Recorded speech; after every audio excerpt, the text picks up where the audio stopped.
नमस्कार, DD dialogue में आपका स्वागत है। मैं हूं इस वक्त गुवाहाटी में हूं और 9 अप्रैल को विधानसभा के असम विधानसभा के लिए मतदान होना है और बीजेपी एक बार फिर से कोशिश कर रही है कि यहां पर हैट्रिक लगाए, तीसरी बार यहां सत्ता में आए। कांग्रेस ने पूरी ताकत लगा दी है कि किस तरह से बीजेपी को यहां की सत्ता से बेदखल किया जाए। कांग्रेस ने एक लंबे समय तक यहां शासन किया, लेकिन फिलहाल यहां पर जो जलवा जो है वो बीजेपी का ज्यादा दिखता है। लेकिन चुनाव है, जनता क्या करेगी ये तो जनता के मन में हम नहीं जानते। तो हमारे साथ इस वक्त एक बहुत खास मेहमान हैं असम चुनाव पर बात करने के लिए। दिलीप सैकिया जी हैं। दिलीप सैकिया जी जो है बीजेपी के लोकप्रिय नेता हैं, यहाँ के प्रदेश अध्यक्ष हैं असम के, और साथ साथ लोकसभा सांसद भी हैं। बहुत बहुत शुक्रिया दिलीप जी हमसे बातचीत करने के लिए। दिलीप जी, क्या माहौल लग रहा है, हवा का रुख आप देख पा रहे हैं? जी, पूरे असम में हम पूरा अपर असम का बात बोलिए, लोअर असम का भी बात बोलिए, साउथ असम का भी बात बोलिए, नॉर्थ असम का भी बात बोलिए, चौतरफा असम के जो हमारे चुनाव का अभी जो वातावरण है वो भाजपा और एनडीए के पक्ष में है। क्योंकि पिछले 11-12 साल में आदरणीय प्रधानमंत्री नरेंद्र मोदी जी के नेतृत्व में पूरे असम सहित पूर्वोत्तर का जो विकास हुआ है और 10 साल में भाजपा का यहाँ जो शासन असम में रहा है, 2016 में सर्बानंद सोनोवाल जी के नेतृत्व में और 2021 से हमारे असम के लोकप्रिय और बहुत ही डायनेमिक मुख्यमंत्री है डॉक्टर हिमंत बिस्वा शर्मा जी। पिछले 10 सालों में असम में जो कांग्रेस ने असम को अंधेरे में धकेल दिया था, 50 साल असम को पीछे कर दिया था, आज पिछले 10 साल में असम भारत के विकसित जो मानचित्र है, विकास का जो मानचित्र है, उस मानचित्र में असम को एक बहुत बड़ा स्थान देने का काम प्रधानमंत्री जी के आशीर्वाद से यहाँ पर मुख्यमंत्री हिमंत बिस्वा शर्मा जी के नेतृत्व में हुआ है। इसीलिए चौतरफा सभी लोगों के मन में और जवान में एक ही भाषा है, फिर से एक बार भाजपा सरकार असम में। पर दिलीप जी, आपने कहा डबल इंजन की सरकार है, मोदी जी के कामों का एक लंबी फेहरिस्त है, असम में 10 साल से आपकी सरकार है। फिर यहाँ पर सवाल उठ रहे हैं कि भाई बीजेपी यहाँ पर जो चुनाव लड़ रही है वो भावनात्मक मुद्दे उठाती है। कभी कहते हैं कि पाकिस्तान आ जाता है अचानक से कि भैया गौरव गोगोई का पाकिस्तान कनेक्शन है, ये है। कभी आप घुसपैठ के मुद्दा लाते हैं, कभी आप असमिया अस्मिता की बात करने लगते हैं, फिर उसके बाद और कुछ नहीं होता तो आप लोग ये आरोप लगा देते हैं राहुल गांधी जी ने गमोसा का अपमान किया। तो लोग कह रहे हैं कि भाई भावनात्मक मुद्दों पर आप चुनाव लड़ने की कोशिश करें, जबकि आपका ट्रैक रिकॉर्ड है तो आप विकास के मुद्दे पर लड़िए।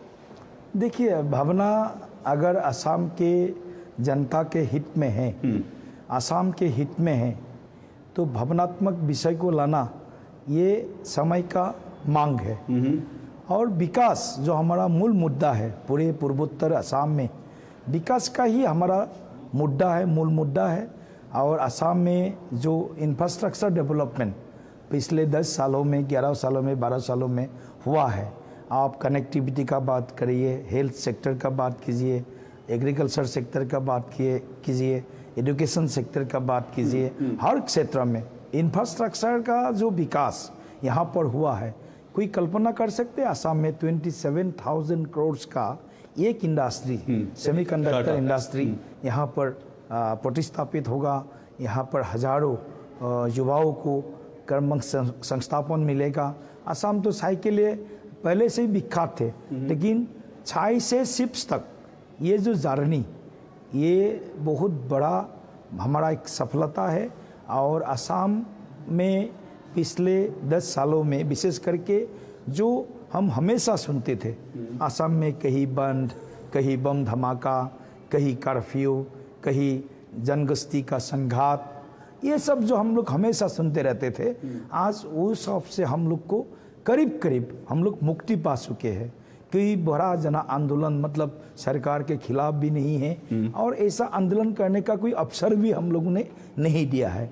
एक एक ब्रिज के लिए, ब्रह्मपुत्र के ऊपर एक ब्रिज बनाने के लिए असम के लोगों को बाहर आना पड़ता था, लेकिन उस समय कांग्रेस का ही शासन था दिल्ली में, यहाँ भी असम में कांग्रेस का ही शासन था।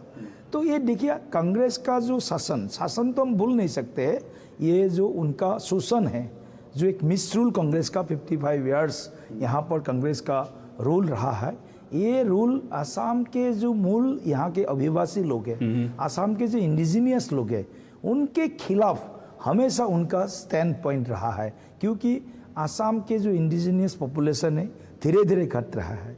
हम अभी 60% तक करीब अगर सेंसस हो जाएगा, हमारा पॉपुलेशन मतलब सनातनी का पॉपुलेशन, मूल असमिया का पॉपुलेशन 60% तक आ जाएगा।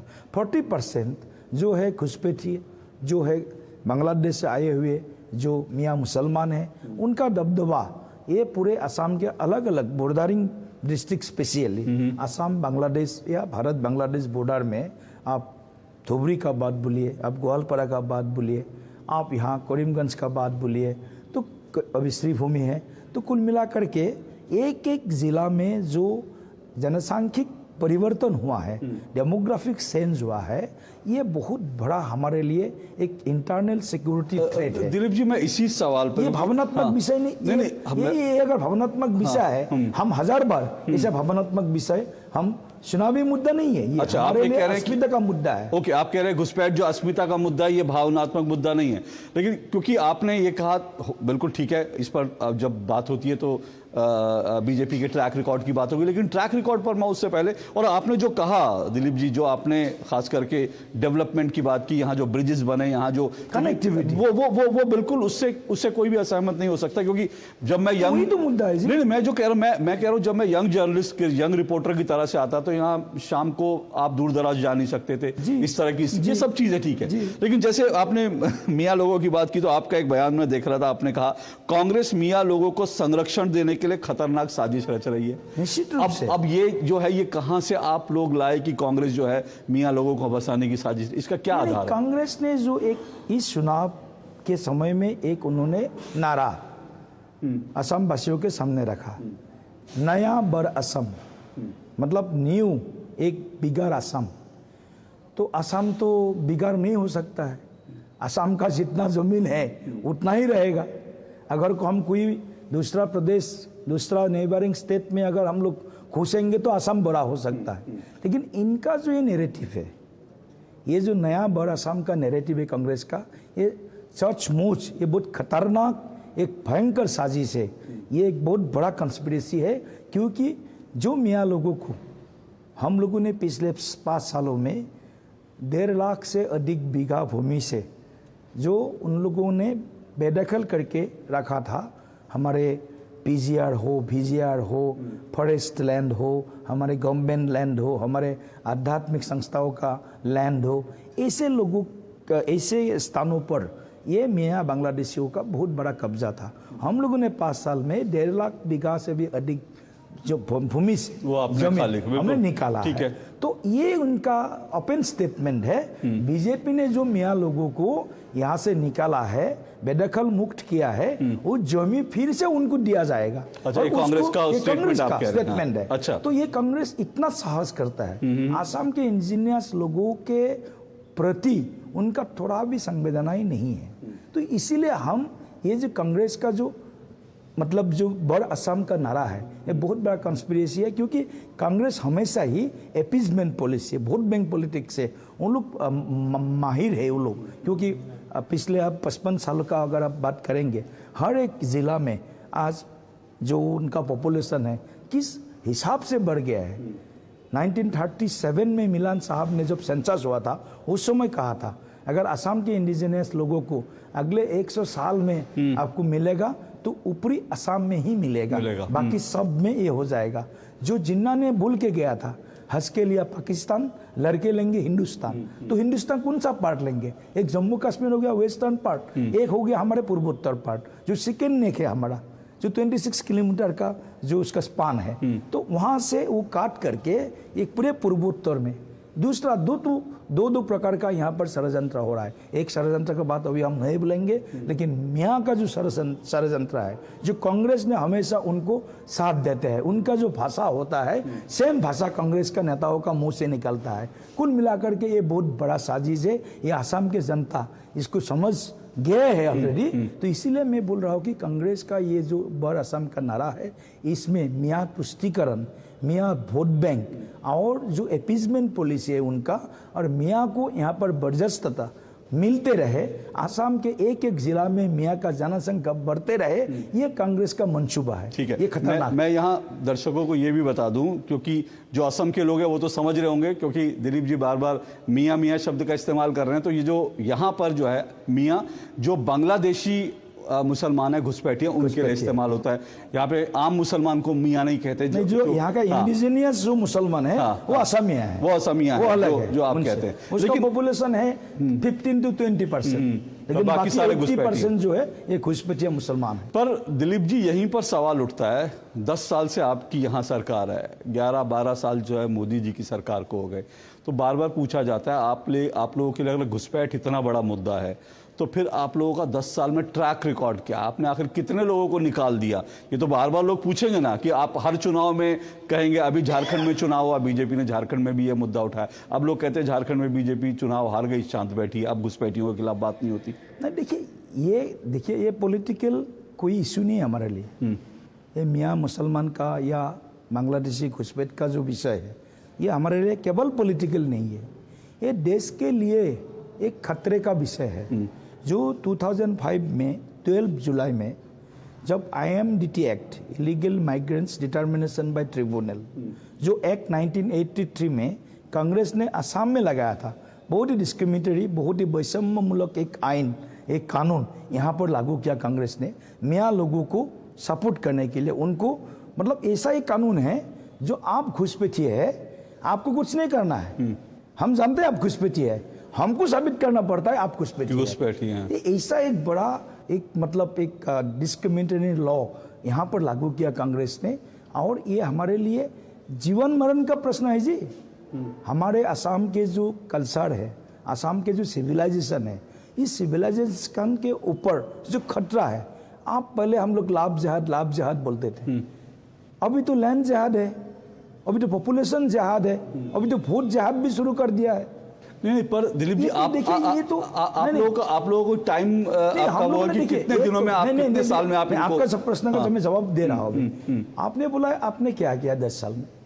हम लोगों ने इंडो बांग्लादेश बॉर्डर असम से जुड़ा हुआ, विशेष करके मैं बोल रहा हूँ असम में सरकार है, इंडो बांग्लादेश बॉर्डर 95% ऑलमोस्ट हम लोगों ने उसमें फेंसिंग का काम कंप्लीट कर दिया। ठीक, नंबर 1 अचीवमेंट। नंबर 2 थोड़ा बहुत जो एरिया रिवराइन एरिया है, जो मतलब नदी वाला जो जल वाला जो एरिया है, वहाँ पर भी मॉडर्न सोफिस्टिकेटेड है, उसका टेक्नोलॉजी है, उसका भी हम यूज कर रहा है। दूसरा, घुसपैठ हम लोगों ने बंद करने के लिए जोरदार कोशिश किया, और असम में मैं जोर से बोल सकता हूँ, घुसपैठिया असम में असम के बॉर्डर से नहीं घुस सकता है अगर ममता दीदी उनको परमिशन नहीं देते हैं। ममता दीदी के राज्य से असम में घुसपैठियों का, आप कह रहे हैं बंगाल से घुसपैठिए, बंगाल से असम के असम के बॉर्डर से नहीं आ रहे, असम के बॉर्डर से नहीं आएगा और नहीं आ सकते हैं। दूसरा, हम लोगों ने उनको घुसपैठ को, बांग्लादेशी घुसपैठी को रोका, ये हमारा सफलता है। नए कोई इन्फिल्ट्रेशन यहाँ पर नहीं है। दूसरा हमारा सफलता है, हम लोगों ने घुसपैठियों के कब्जे में असम के जो ज़मीनें थे, उसका एक बहुत बड़ा जोरदार, उस ज़मीन को उनके मतलब पकड़ से, उन जो दखल कर रहे थे उनको मुक्त करने के लिए हम लोगों ने प्रयास किया। मैं फिर पूछ रहा हूँ सर, पुशबैक पॉलिसी जो है उसके लिए आपने कोई टाइम लिमिट दिया है कि हम 5 साल में घुसपैठिया मुक्त कर देंगे असम को, या देखिए कितना साल लगे? कोई टाइम में इसके लिए बहुत बड़ा एक आंदोलन हुआ है 1979 से 85 तक।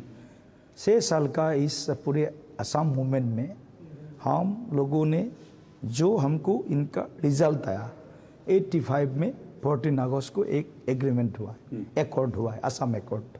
उसमें सारे क्लॉज लिखा हुआ है। कांग्रेस ने उस क्लॉज का एक भी मूल मुद्दे को तर्ज भी नहीं किया है।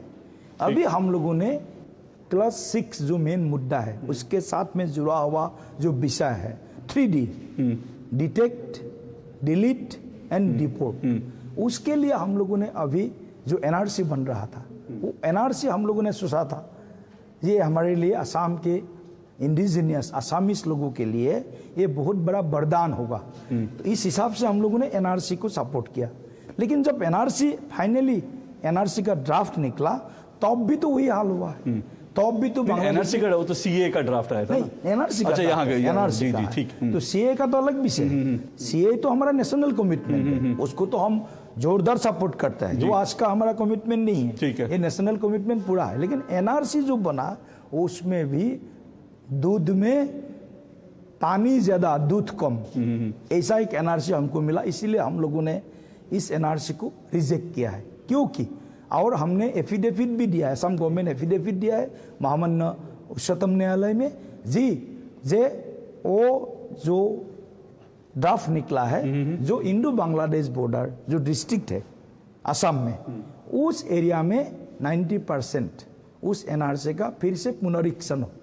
लेकिन अभी तक महामान्य सुप्रीम कोर्ट ने इसका कोई फैसला नहीं दिया है। ठीक है। इसीलिए हम लोगों ने इस एनआरसी को रिजेक्ट किया। तो अगर NRC he national register of citizen से भी गलत आएगा तब तो और आगे में तो फिर ये लोग तो परमानेंट हो जाएगा। लेकिन सर यहाँ पर एक पेच और है, क्योंकि आपने क्लॉज 5 की बात करी और आपने क्लॉज 5 क्लॉज 6 की असम अकॉर्ड की बात होती है। यहाँ पर कुछ लोगों का कहना है कि भाई अगर कांग्रेस ने भी ये कहा, पवन खेड़ा का भी एक बयान है कि भाई अगर यहाँ से डिटेक्ट और डिपोर्ट करना है तो एक टाइम लिमिट है, वो चाहे 71 हो या 51 हो, उसके बाद आए सभी लोगों को निकालना है। अभी तो वो ये कहते हैं कि उसमें हिंदू हो तो हिंदुओं को भी बाहर जो वो लोग भी यहाँ के असमिया तो कांग्रेस का डबल स्टैंडर्ड है। कांग्रेस हमेशा डबल स्टैंडर्ड है। कांग्रेस तो हिंदू का पक्ष में कभी भी नहीं है। पर आप लोग चाहते हैं कि हिंदू जो यहाँ पर आए पूरा साथ है 100% विद डेडिकेशन विद कमिटमेंट पूरा साथ है। जो हमारे नेशनल कमिटमेंट है, जो भारत के मूल निवासी है, कुछ कारण से वो लोग अफगानिस्तान में, पाकिस्तान में, बांग्लादेश में अभी परमानेंट बैठ गए हैं, उसके ऊपर जो अत्याचार होता है, आक्रमण होता है, तो उस आक्रमण को सहन नहीं कर पाते हुए वो लोग जब दूसरे देश में आना चाहता है तब भारत में उनको शरण देना, ये हमारा एक नेशनल असम अकॉर्ड से आप उसको कैसे बैलेंस करेंगे? असम अकॉर्ड में तो वही एक विषय है। अगर एनआरसी जो होगा, एनआरसी में अगर ये अच्छा हमको रिजल्ट मिलेगा तो एनआरसी में भी हम लोग संतुष्ट हम लोग को होना पड़ेगा एनआरसी से। लेकिन अभी हम इसमें कुछ नहीं कर सकते हैं, क्योंकि असम अकॉर्ड जब हुआ उस समय भारत के जो संविधान है वो संशोधन हुआ बाद में। वो 31 March is the cut off year of मतलब घुसपैठियों का। 31 मार्च के पहले जो भारत में आया है उसको लेना पड़ेगा। लेकिन उसमें एक और विषय है जो नेशनल कमिटमेंट है, सीए है। सीए जो है सीए साथ में रहेगा। सीए असम अकॉर्ड और सीए आप दोनों को साथ लेकर चलेंगे, दोनों को साथ में चलेंगे। हाँ। क्योंकि नहीं तो फिर यहाँ पर तो घुसपैठियों का ही कब्जा हो जाएगा पूरा।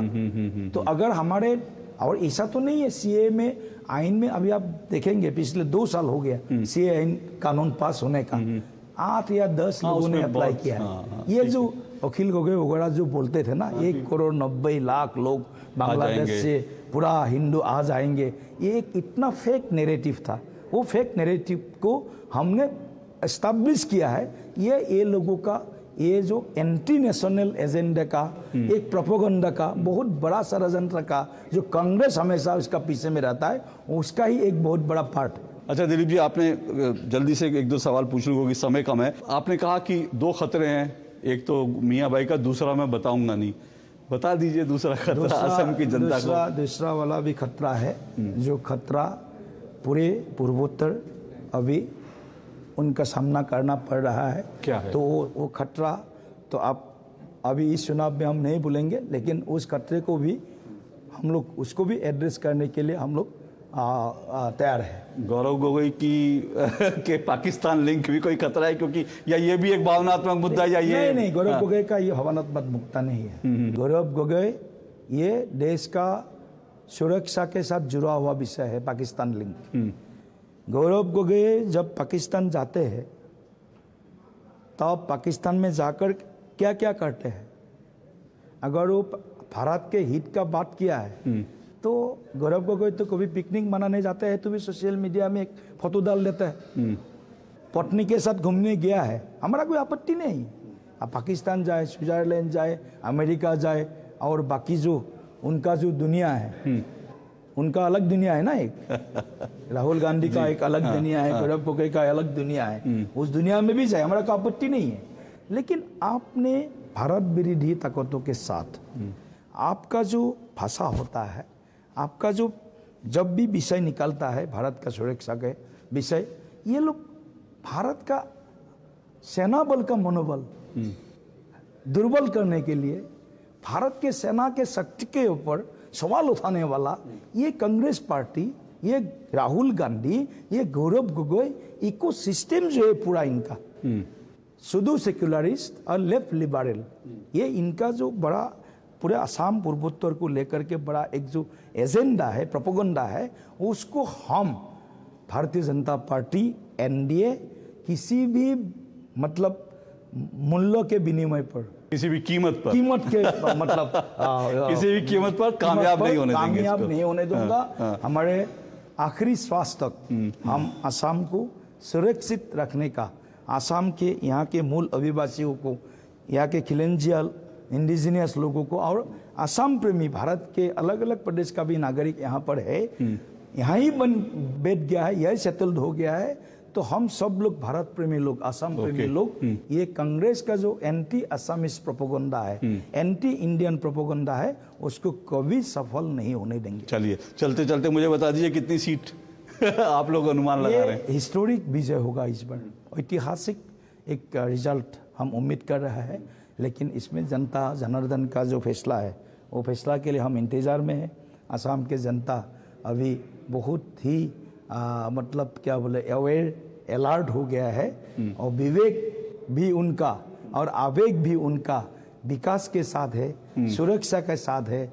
असम को भारत के विकास के मानचित्र में जो पास बड़े राज्य है उसमें एक बनाने का हमारा जो संकल्प है डॉक्टर हेमंत बिश्व शर्मा जी के नेतृत्व में, उस संकल्प को जो प्रधानमंत्री नरेंद्र मोदी जी भी बुलाए, ए फॉर असम, तो ए फॉर असम सही रूप में ए फॉर असम मतलब भारत के विकसित राज्यों में जो पिछले 5 सालों का जो आप ट्रैक रिकॉर्ड देखेंगे, आप 45% ग्रोथ रेट है असम का। बिल्कुल, आप ये तो आप बिल्कुल सबसे तेजी से बढ़ता हुआ, तेजी से बढ़ने वाला अर्थनीति असम बन गया है। तो ऐसे तो एक दिन में नहीं आता है, इसके लिए मतलब दिमाग लगाना पड़ता है, इसके लिए काम करना पड़ता है, इसके लिए दिन को रात बनाना पड़ता है, रात को दिन बनाना पड़ता है। हम दिन रात लगातार विराम विश्रामहीन मतलब हो करके असम के विकास के लिए, असम की सुरक्षा के लिए हम लोग समर्पित होकर के प्रधानमंत्री जी के रास्ते पर, उनका जो सपने हैं भारत को विकसित राष्ट्र बनाना, उस सपने को साकार करने के लिए असम को भी विकसित राज्य बनाने का हमारा जो संकल्प है, उस संकल्प को साकार करने में और इस संकल्प को सिद्धि में बदलने के लिए असम के 65 लाख बीजेपी के प्राथमिक कार्यकर्ता है, जो गांव-गांव के कार्यकर्ता है, और सब लोग लगे हुए साथ में असम को सहने, असम के हित को सिर पे जो लोग रखते हैं, हृदय में जो लोग रखते हैं, ऐसे लोग भी हमारे साथ में हैं। चलिए बहुत बहुत शुभकामनाएं आपको। तो दिलीप सैकिया जी जो अध्यक्ष हैं, प्रदेश अध्यक्ष हैं असम बीजेपी के, उनका दावा है कि भाई इस बार ऐतिहासिक जीत होगी। यहाँ विकास के साथ हैं, विवेक के साथ हैं और आवेग के भी साथ हैं, बीजेपी के साथ है, इनका दावा है। बाकी 4 मई को जब नतीजे आएंगे तो पता चलेगा, फिर हम जरूर आपसे मिलेंगे और फिर चर्चा करेंगे। लेकिन आज हमसे आपने बात की, बहुत बहुत शुक्रिया। धन्यवाद।